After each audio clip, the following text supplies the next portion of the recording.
What's up, everyone? Thank you for tuning in to Oilersnation After Dark. Connor Halley with you here. I've got the intern Gavin joining me as well, and our guest tonight will be Cam Lewis of Oilers Nation, Jays Nation, DFO. We'll recap the disappointing loss in a shootout to the Philadelphia Flyers and take your messages, everything as well. If you're on YouTube, make sure you hit that like button. If you're on Facebook, there's no like button I'm aware of, but hit it anyways. Get in that comments section. We'll do a lot of discussions on what went wrong for the Edmonton Oilers. Like I mentioned, tough 2-1 loss. In case you missed it, the rundown will be very quick. Kevin Hayes in the first period, he got his 16th goal of the season for the Flyers. Another slow start for the Oilers in that first period. For the second consecutive game, they'll finish off the period down 1-0, trailing in shots. They would respond very well, though, in the second period. Evander Kane, goal in his third straight game, his 8th of the season. Both goals I thought maybe the goalies might want back, Carter Hart and Stuart Skinner, who both were absolutely fantastic on the evening. A little further reflection, it looked like they both might have been screened on their goals. So the goalies stole the show tonight in Philadelphia. We'll break it all down. Like I mentioned, we've got Gavin, we've got Cam. We'll do, as we usually do, start things off here with the good, the bad, the oily, brought to you by Cornerstone Insurance.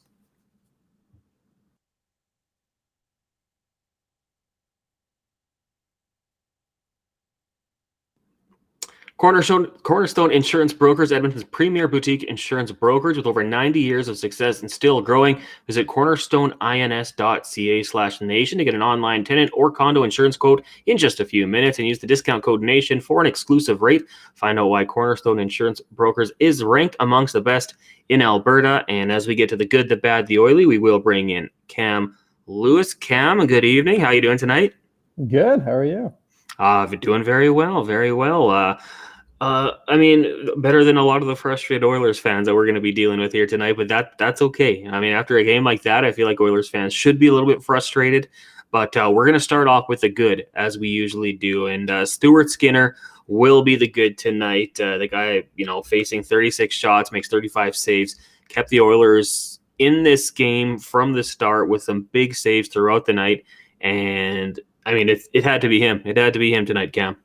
Yeah, undoubtedly. I mean, when you roll into the city of a non-playoff team and take the loss, but you only wind up losing 2-1, then the best thing for your side in that game is the goalie. And Stuart Skinner was fantastic in this game. The Oilers didn't come out with necessarily a fantastic energy early on. They allowed a lot of chances in the first period, but Stuart Skinner kept them in the entire time. He winds up making 35 saves all told. And I mean, the story since the calendar changed in 2023 has been Jack Campbell. He's been really good since the Oilers went on their trip through the Pacific Division into California. But Stuart Skinner is still the guy in Edmonton. He's still the number one goalie, and he reminded everybody that's the case tonight. Yeah, goalie duel in that one. Like I said, Stuart Skinner with 35 saves, Carter Hart with 34. He was very good in the shootout as well. Not so much on Connor McDavid's goal because he didn't get a shot off. I much prefer the Ryan Nugent-Hopkins approach in the shootout, but we'll get to the bad. And for the second consecutive game, a bit of a slow start in the first period. I know if we go back to Tuesday, the first 5 minutes were good, and then they kind of trail off. But both the last two games here, going into the first intermission, down 1-0, being outshot by teams you would think the Oilers would outplay. Just can't have it against these teams. You got to come out gunning, and they did not do that tonight. Yeah, it's an unfortunate result because, I mean, you look at these games on the calendar and you see, Detroit, Philadelphia, Ottawa, Montreal. These teams are bad. They, lose significantly more often than they win. But when you're going in to face a different team in their own home arena after they've had a few days off, they've game planned for you. They know what to expect. They know how to lull you into playing your worst game. And that's what the Flyers did. They played a John Tortorella game where, everything in close to the net is difficult to get to. Everything's evolving slowly. There's, guys checking tightly, checking hard, back checking hard. It's that kind of game. And things started off slowly, but I think as time went along and you pay attention to the late in the third period and even in the overtime frame as well, the Oilers were clearly the more skilled team. It's just, unfortunately, we get into the skills competition shootout, which doesn't necessarily mean much, but, they fell into the tight trap game and they lost. It is what it is. Yeah, 100%. A lot of people sounding off on the YouTube comment section. We'll get to that in a second, but we got to get to the oily as well. And this one, we were kind of unsure about what to go for here, and then Zach Hyman scores a goal. Would have tied his career high in 25 less games than it took last season. But of course, Zach Hyman can't score a goal without it going to review, and it was disallowed. I suppose a good challenge by John Tortorella, Warren Foegele, the guilty party here, and tough one for Zach Hyman. I mean, this guy, if goals weren't anything went, this guy'd be like a 50 goal scorer. He just can't buy anything here. Tough one for Zach Hyman tonight. Yeah, it's kind of the automatic thing if you're an opposing coach and Zach Hyman scores a goal, just to throw it to the replay and see what happens. I mean, people in Toronto will say, hey, look, like there's the guy. We want to make sure he doesn't score too many goals. So he doesn't look quite so bad that we let him walk. But, conspiracy theories aside, jokes aside, Zach Hyman's a guy who like always pushes hard and goes to the net. So if he does wind up scoring a goal, there's always going to be that thing to look back on. Hey, is there goalie interference? And it's such an enigma. Nobody knows what's actually truly goalie interference. The war room, it's a coin flip. You never know what to expect. Yeah, I mean, I heard Louis on the broadcast kind of sharing his thoughts, and I'm like, okay, you're making a compelling argument, but it's not really swaying me either way because I don't know which way it's going to go. That was the good, the bad, the oily, brought to you by Cornerstone Insurance. Just want to say a quick shout out to everyone on the YouTube channel. We've got Darian, Chris, Dr. Gonzo, Paradensky, Chemo, Scotty, Cato, Canadian A, Rusty, hello. Lots of people in the comment section. We'll start off. Darian says, frustrating to watch. Brutal. Chris, that's frustrating. I'm making risotto. Y'all want anything? Yeah, let's send some over. That'd be awesome. Chemo says, crap game. Dr. Gonzo Skinner did not deserve that. Shootouts are lame sauce. And Chemo also saying, sorry to say, but 29 on shootout is rough every time. I think we saw worse on the shootout there. But yeah, I mean, it wasn't the greatest game. As you can see here on our little graphic. Well, I'm happy Seattle and Calgary lost. Calgary, yes, losing to Detroit, and Seattle losing to Jersey. With that, the Oilers jump into a tie with Seattle and the Kings with 63 points. They still trail Vegas, who I believe is victorious or is on their way to victory tonight. Kind of how we thought it would play out eventually. Dr. Gonzo on the chat says, Connor Halley, challenge everyone to say one positive thing. We're sounding like whiny Flames fans in this chat, and we don't want to sound like whiny Flames fans. I will say, when the Oilers lost to Columbus 2 weeks ago, whatever it was, the chat was pretty down, but they bounced back strong, and I think that'd be kind of a fair expectation for this game on Saturday. It is an early morning game for us, 10:30 a.m., 12:30 Eastern time, against a team in Ottawa who can score goals, but also can be leaky at times as well. But I think, points in 10 straight games, this is the kind of run the Oilers needed to go on. So if I was looking for some positivity, that's what I would say. Bad game, 100%, but you still got that 1 point. Cam, any positive notes for you? Well, I mean, they're going into a game against Ottawa, and you think back, it's only 2 years ago in the All-Canadian division. They beat Ottawa, 9 times? It was an automatic. The Oilers went into Ottawa. Ottawa came to Edmonton, that weird, bizarro world division, and it was an automatic win. So I don't think things are all that different. The Sens are still the same Sens as they were back then. They can't keep anything out of the net. And if the Oilers get a power play, they're going to score. So Saturday, to me, looks like a layup. Yeah, I mean, it's going to be a fun one. I like those earlier games. And for Oilers Nation After Dark, it won't be really living up to the name, but we will be on for the post-game show once that one does wrap up. I think we got Yaremchuk. And then on Sunday, Super Bowl Sunday, I think we've got some Oilers alumni that might actually hop on. So make sure you keep tuning in to Oilers Nation After Dark. In this one, a couple things that stood out to me, and I wanted to ask you, Cam, here. McDavid and Kane on the PK. I see some people don't necessarily love that because obviously the risk of a blocked shot goes up, but I love it. I mean, I feel like anytime there is, say, a blocked shot or a missed pass, I mean, McDavid could be sprung. It's an opportunity for him to score. What are your thoughts on those two out there on the PK? Yeah, I don't mind it, honestly. I mean, there's obviously the risk that they block the shot and break the foot, but that's kind of just a reality of playing the game no matter what. You might always get hurt. But you're playing a team like the Flyers who, I mean, they're not a particularly strong special teams team. So you send out their power play unit, and there's a handful of guys there. Think about, JVR, James Van Riemsdyk. He's not someone who plays a tremendous amount of even strength. If you get things going in your direction while you're killing the penalty against that power play unit, like a bunch of guys who don't thrive at even strength, bleed defensively, then you got a great chance to score a goal. So you can totally see where the coaching staff is coming from, going on the offense on the penalty kill when you're playing against a unit like that. We've got Liam in the chat. Hello, Liam. Where are the costumes? He says. I saw Tyler lost a bet and had to dress up today. I thought he pulled it off pretty well. Liam will go on to say that. What did he say here? Connor can be a stormtrooper and Coom can be Popeye. I mean, I'm not opposed to that one necessarily. I mean, maybe if the Oilers lose their next two straight, we can set that one up for down the road. That can be the regulation on that one. It would be worth it if that happens. We've got some more positives coming on here. We've got Genesis saying positive. We get a point after playing 10 minutes of a 60-point game. Yeah, Stuart Skinner was a positive. Calgary losing was a silver lining, 100%. Kind of the same sort of thing. But we still have people complaining about Leon Draisaitl, and the last two games, very un-Leon-like. I see people complain about some of the passes that he attempts and kind of that spinning backhand. You know, when it works, we love it, and it almost helped lead to a goal. It's a fantastic pass from Draisaitl to Foegele before Zach Hyman's goal was disallowed. I think it is fair to be critical of Leon Draisaitl. We just have such high expectations for him. When he doesn't get there, you know, people are going to be kind of asking about it. And then it's the same old complaint. Oh, his body language. Oh, he's not trying. It's the same old thing. It sounds like or feels like when it comes to Leon Draisaitl. Cam, what did you make of his play tonight? I think we've gone through this like enough times to know sort of what to expect from Leon as he plays the same game regardless. Sometimes it works, sometimes it doesn't. There's the high danger passes. He's throwing a backhand across the entire offensive zone. Sometimes it gets picked off, sometimes it doesn't. But I mean, the thing with Leon is, you know, eventually it's going to come through. Like he's going to have a handful of bad games where the pucks don't go in the right direction, but then we know he's going to eventually pour it on. He's a player who's seen it in the past. I mean, it's significantly more ups than downs, but it can be a bit of a roller coaster ride at times, and we're just in one of those lulls right now. You're coming out of the All-Star break. Things are a bit sticky. They're not hitting perfectly. Give it a few more games, and he'll find his way back into the groove.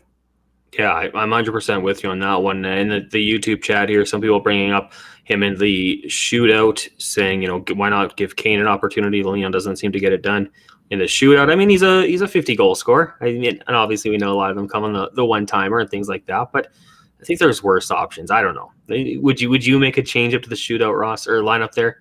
Not really. I mean, I think they have a handful of guys who can score goals, and you can't really go wrong, right? I mean, if it was vice versa and Evander Kane went and he missed and Leon was on the bench, everybody would be asking, hey, why was Leon on the bench? And that's kind of just the way it goes. It's the shootout's a coin flip. It's a skills competition. Imagine at the end of a baseball game if they did a home run derby. Like it's just a goofy way to decide a winner. We shouldn't look too far into it. Quincy on Facebook says here, let refs keep getting in the way of the puck, causing turnovers. Yeah, I mean, they tend to do that. I was a little bit surprised, though, to see the Oilers not generate one power play in that game. Obviously, Derek Ryan, Zach Hyman, Vinny Desharnais took penalties for the Oilers, or, you know, giving the Flyers power play opportunities. I thought the Desharnais one was quite soft. The Derek Ryan didn't look like a high stick. It looked maybe more of an elbow than anything. But the PK does look good. Did you think the refs, I mean, it's kind of a cop-out, but did you think the refs had a good game tonight? It's not really something I really thought about throughout the entirety of the game. It kind of just felt like the Oilers were the away team the whole time. You know, it's not really often. I think I touched on this kind of right off the hop. It's not really often you can, you know, be an Eastern or a Western Conference team rolling into an Eastern Conference stadium and just dictate the pace of play, how things are going to go. So the Oilers coming in as the, you know, Edmonton Oilers in Philadelphia, they're not going to just warrant a whole bunch of power play opportunities for. It's just not really something that's going to happen. It's not something you should really expect when you roll into this barn. But, I mean, it didn't feel like a huge detriment. It didn't feel like the Oilers were going on the penalty kill all the time for nothing. It didn't feel like it was tilted against them. It was just, again, your standard Eastern road game. Curtis on Facebook, I'll try to get through this one. Dry in his cheap no-move shot. Says he wants to win, but chokes like that. LMAO should let one of the bottom six shoot. They would have had better with more effort. Would have did better with more effort. Yeah, maybe. I don't know.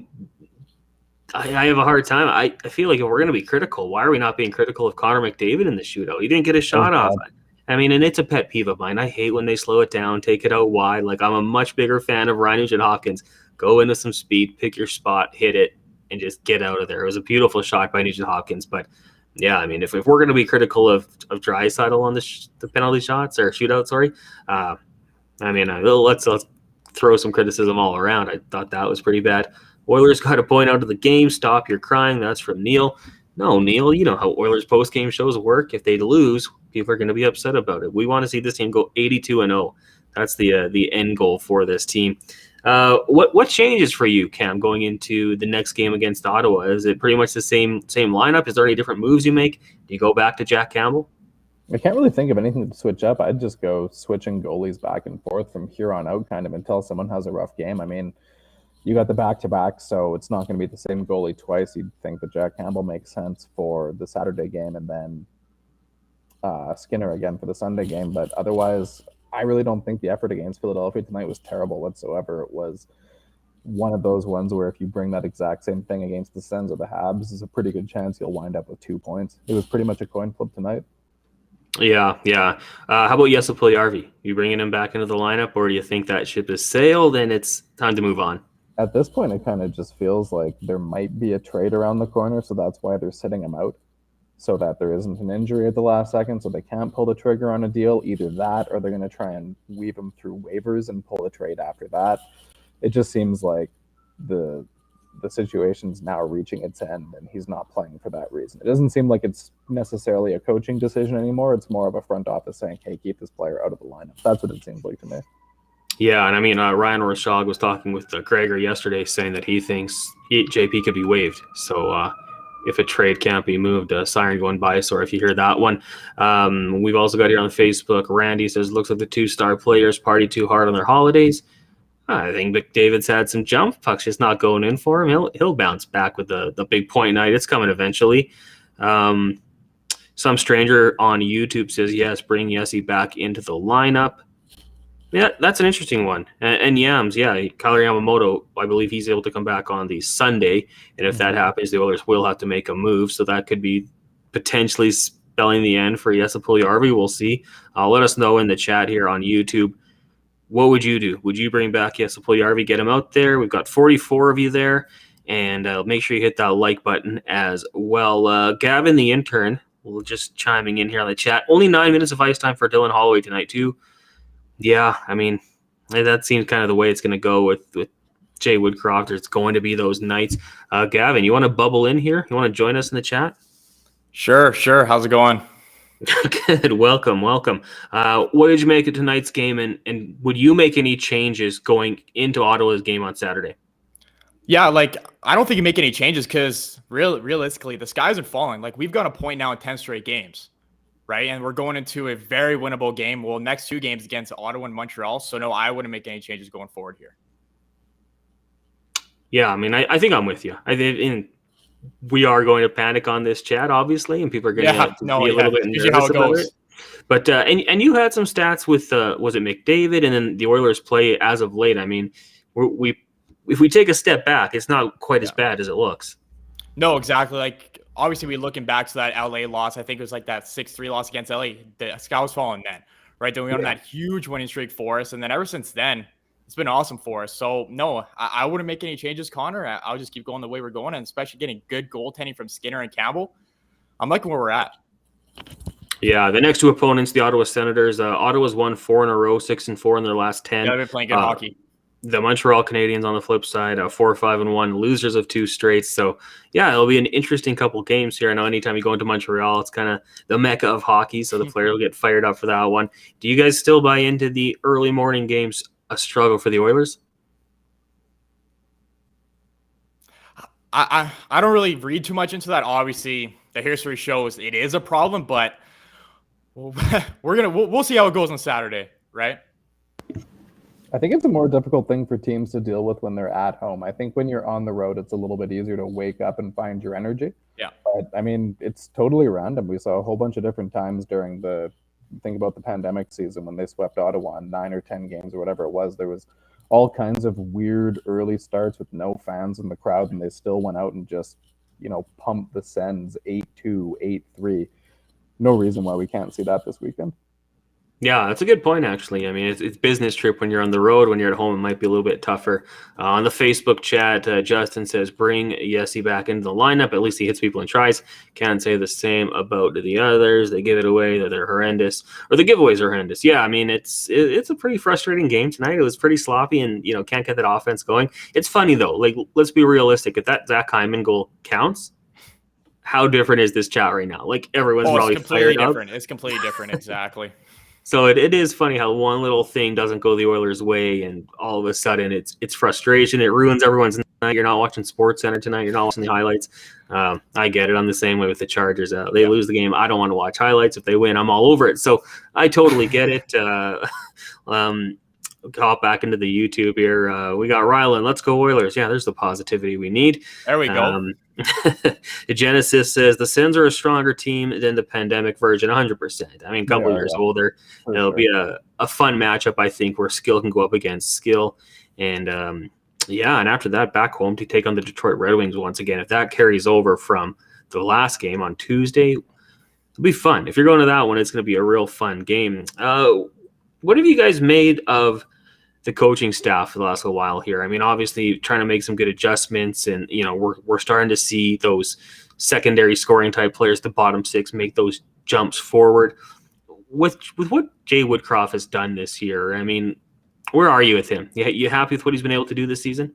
It feels now recently like the team's playing a lot like how it did in the final couple months into the playoffs of last year. We all talked about the coaching bump that the Oilers got from playing the Jay Woodcroft style when he took over behind the bench. It seems like they're playing that style again now. And I mean, it's only a small sample size, right? It's like Gavin said, 10 games, points in all of those games. It's not a significant sample size, but they've been dominating opponents throughout the stretch. They're out shooting. They're doing everything right. And I mean, they look a lot just like the team they did last year. So you have to give credit to the coaching staff for building that system, right? Yeah, no, exactly what Cam said. Woodcroft and his staff, he got us in a playoff spot where we're at right now. So I see nothing wrong with Woodcroft and his staff.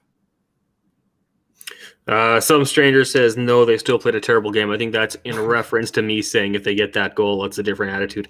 I'll stand by it. Maybe not you, some stranger, but I think there's a lot of people here that would have been happy had they just got the win there. You just say, oh, well, it was ugly, but we'll move on. We're happy they got it done.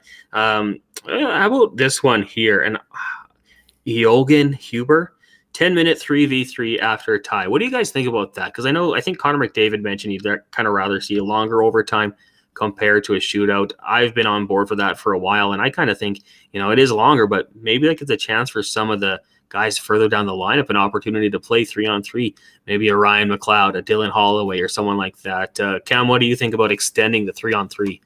Oh, yeah, like I've said throughout multiple times this thing, the shootout's kind of a joke. It's not how you would want to decide any meaningful game. Like, I mean, at what point in a playoff game would anybody say, hey, let's go into a shootout to decide who should win this game? And I mean, despite that, the regular season standings are based on partially how teams do in the shootout, which is something that isn't even worth having in a playoff game. So, I mean, I think it's kind of dumb. You had in this game a guy like Morgan Frost or JVR, they barely contribute to the game and they score the 2 goals in the shootout. Like, significant game changers all of a sudden, despite being irrelevant for the entire game. It's not what the game is. You're better off having the overtime period go longer and just having wins, losses, and ties. I mean, I sound like an old man saying that, but the shootout it's pointless. It's not the true winner of that game at all. How about you, Gavin? You echo those statements? No, yeah, I agree with you, Cam. I think you even said it earlier. It essentially is a skills competition, the shootout, right? And it's a coin flip. So I'm all for having that 10-minute 3-on-3. Why not? Okay, it's Ewan. I'm going to try not to make a mistake there. And Ewan says, when we play well, our structure shows well. When we play poorly, it feels like we're under Tippett again. And I mean, I guess that's what it's all about, right? If you play up to structure, it's going to look good. And a couple mistakes here and there, it's going to be tough. Yeah, I don't know. A few people. I'm just trying to follow along with the chat here, and it seems like some people like it, some people don't. I think we all know that Ewan has a sweet name, and that's kind of one that's popular. Okay, our bad tonight was slow start. So if we go back to that one, how do you fix it? I've been a long time because I've been around long enough to hear people complaining about that going back to Todd McClellan, like slow starts, how do you fix it? I've been someone who's always thought it's on the players. They're professional athletes. They got to be ready when the puck's dropped. I don't know what the coaching staff can do. I mean, I guess you can put out a certain lineup and, maybe you want to keep the shifts a little bit shorter, things like that. But I'm kind of a guy who thinks it's on the players. They got to be ready to go at puck drop and bring the intensity, find a way to get it going. Cam, what do you think is the easiest way to get the quicker starts once again? That's the impossible question. I mean, we've been talking about that here for over a decade now. Like, how do you get them just to rip right off the start? And I mean, they were doing it for a while when they had the winning streak before the All-Star break. That was kind of the theme. Think about the game against Vegas, the game against Seattle. It was quick starts, goals early on that were the game changer. And then, I mean, here you are now, just coming out of the All-Star break, playing these kind of mediocre teams, Detroit and Philadelphia, and you probably just come into it thinking, these are teams that we're just going to beat through skill, but that's not really what happens in the league whatsoever. So I think it's just kind of a returning to reality and remembering that it takes like effort to beat any team regardless. How about you, Gavin? What do you think? Yeah. No, exactly what you guys are saying. Like, yeah, a little bit might be on the coach, but it's more on the players, obviously. The coaches can only say so much pregame, go out there, have that urgency going forward, but it's up to the players to go out there and put it all together, right? Trust the system, put it all together, and just start right from puck drop. As we mentioned earlier on here, just wait till my computer loads. So Seattle lost 3-1 to New Jersey, which is a good sign for the Oilers. The Vegas Golden Knights beating up on Minnesota 5-1. So they'll maintain that number one spot.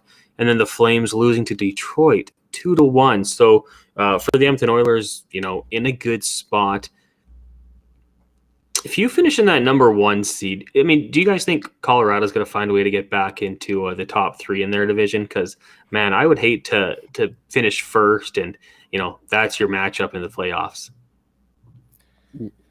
Yeah, I don't even know who I'd want to face in the first round when I'm looking at it. I think as good as Seattle's been, you kind of want to maybe go up against them with their terrible goaltending, but you look at everybody else and you see all the goalies here in the mix, like there isn't really an attractive first-round matchup. Yeah, no, exactly. Like Seattle's the first team that came to my mind too. I definitely don't want to play like Colorado or a team like that, so probably Seattle is number one on my list there as well.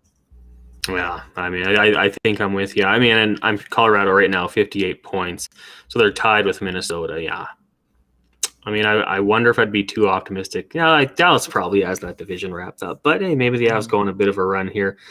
We shall see. Yeah, they did already this year, so they might go on another run here. Yeah. What do you guys think about the Calgary Flames? Are they making the playoffs? Are they going to be on the outside looking in?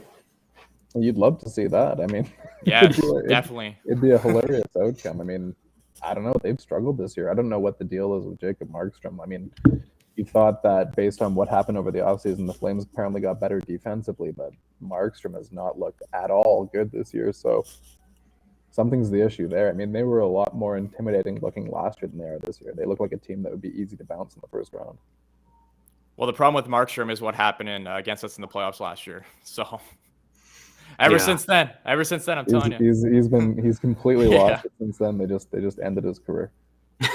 As much as I enjoyed the playoffs last year, the series with the Oilers and Flames, like that was amazing. Yeah, it'd be okay to see them not make the dance. That would be fun. Would be hilarious. Looking at the blue line there, of course, the Oilers once again going 11-7. Vinny Darnay playing the fewest amount of minutes, 10. Obviously in a tight game. We know Jay Woodcroft's gonna go with the guys who got him there. Darnell Nurse just under 24. Cody Ceci around 21. Bouchard at 18, along with Kulak. Broberg at 14, Barry at 16. Barry went off the power play. Obviously, his minutes are going to take a drop there.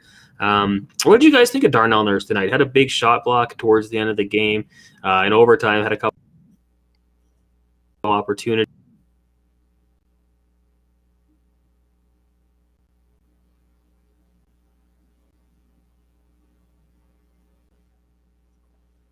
Lost you there for a second, Connor. Is it me? Is it my internet that's killing us right now? There, you're back. I'm back. Was it my internet? It was mine. Okay, sorry about that, everyone. Where did I leave off there? Where did I lose you? Thoughts on about the blue Darnell? Yeah. Oh, okay, yeah, I was just rambling. Well, yeah, what do you guys think about Darnell Nurse tonight? His game, like I did say, a couple of opportunities in overtime, blocked a shot towards the end of the game, but always going to be a whipping boy here. What did you guys make of his play? That's the automatic. I think that's what everybody immediately wants to talk about after each game, but I think it's hard to judge Darnell Nurse's play given the amount of minutes he takes on in a given game. If the Oilers had more depth on their blue line and he was able to play 21, 22 minutes a night, which would be more in his wheelhouse, it would be an easier thing to assess. But I mean, I think we should give some credit. I mean, don't think about the cap hit, don't think about the contract, just think about the player. Give him some credit for taking on the minutes that he does. That's significant. Yeah, no, like I understand why Darnell Nurse gets some of the hate that he does, but where would our team be if we didn't have Darnell Nurse on our blue line?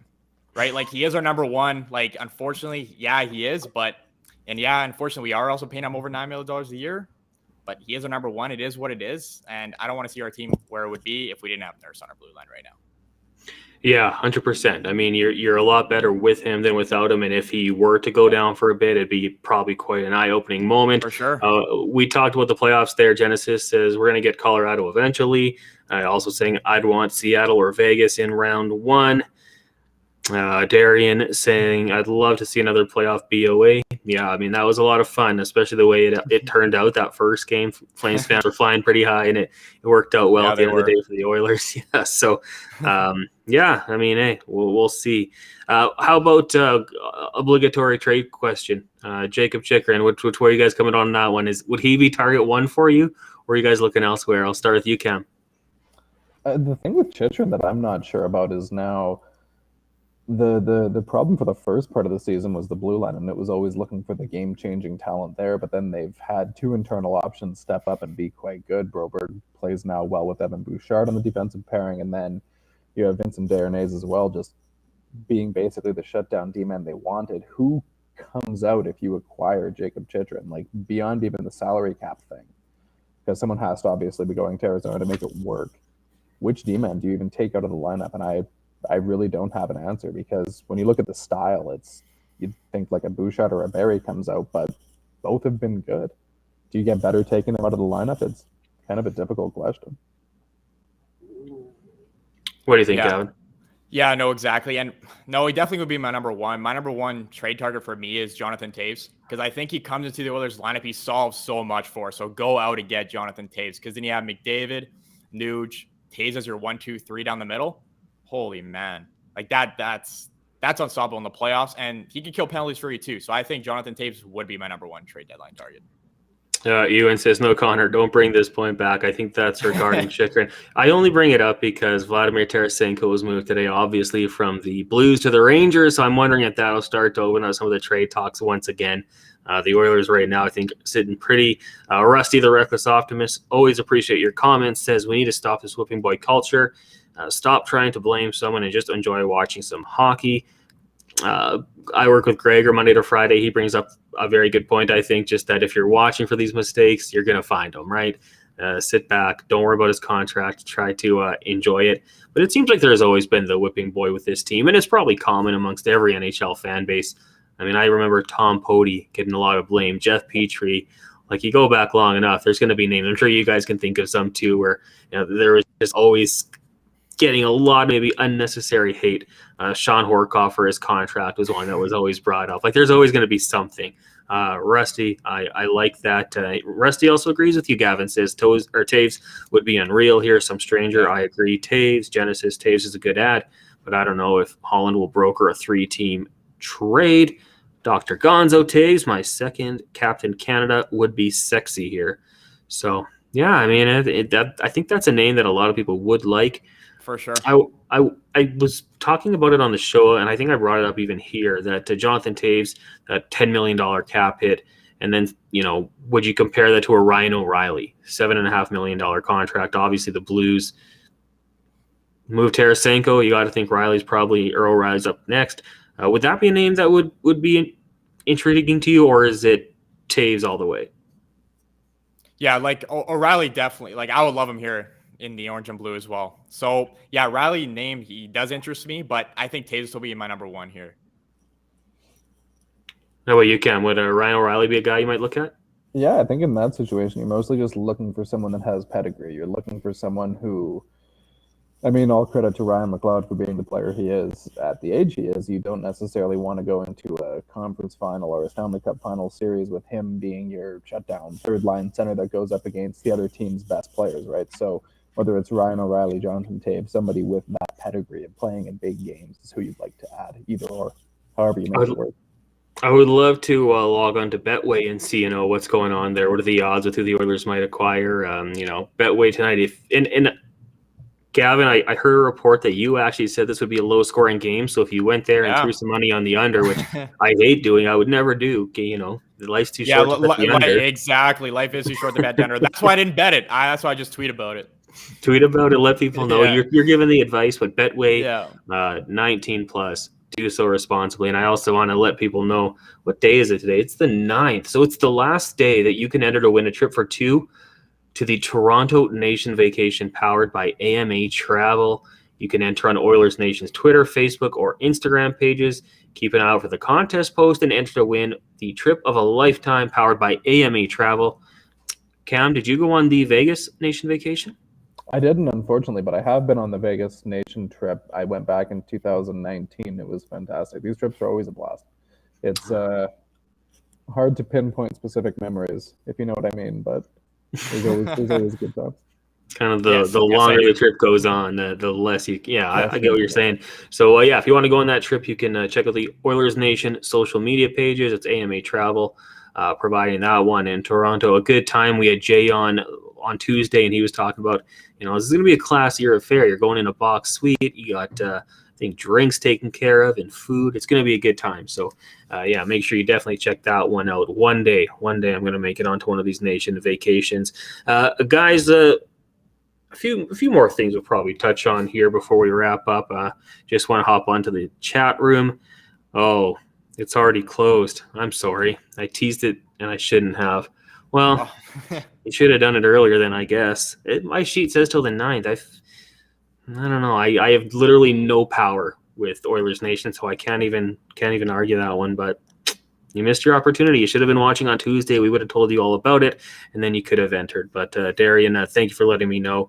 Genesis says O'Reilly costs more. That's fair. Gavin gives better betting advice than Tyler, Jay, and Liam combined. And he's just the intern. Yeah. You gotta listen to the intern. He knows. Follow him on Twitter. Gavin, what's the Twitter handle? At Gavin Turnick 47. There you go. If you want to win money on Betway, follow Gavin. Today is the 9th. Yeah, Genesis, that's what I'm saying. My sheet, I don't know if you can see it, but it does say the 9th. So yep, it was there. I saw that. It was there. Whatever. My apologies. So, guys, we're all kind of on the same page here. Not too much changes before the game going into Ottawa, then Montreal. Perfect world here. I need an answer. Who gets to start on Saturday and who gets to start on Sunday? Because back-to-back, we know statistically not good to start both. Who do you got, Cam? Who goes on Saturday against Ottawa, then who's in the between the pipes on Sunday against Montreal? Okay, slightly weird, but I'll go with Skinner against Ottawa because he picked up his first ever win there in the 2021 season. So give him a start in Ottawa and then go Campbell in the second leg of the back-to-back. A little bit weird, but that's my thinking. Yeah, again, I think it's a coin flip, but for me to get back on the winning track, I'd go Campbell. Campbell has won 8 straight games between the pipes, so I might go back to Campbell here, even though Skinner obviously had a hell of a game here for us today, but maybe I'll go back to Campbell here. And honestly, guys, I don't think there's a wrong answer. I think either way, both your goalies playing good hockey. They're each going to play one of those 2 games. So I think just because of rest, you go with Campbell on Saturday. But if it was Skinner, wouldn't surprise me at all. I feel like that both ways will work out pretty well for the Oilers. And we got to get a prediction. I was telling Gavin before we hopped on here that on Tuesday, Aaron, Jay, and I all took the Oilers to win this one. We all had them winning by multiple goals. And, said bet the over. We were all wrong. So, Cam, we'll get your prediction here. What do you think happens on Saturday morning? Oh, against Ottawa, I think it's going to be 6-3 for the Oilers. I like it. Gavin, what do you have? I think Draisaitl gets back on track. I think he scores 2, and the Oilers win 5-2. All right. Well, I'm going to take a 4-2 Oilers win. I'm going to mark it down here. Hopefully we'll get this one right. Hopefully we'll all be a little bit closer.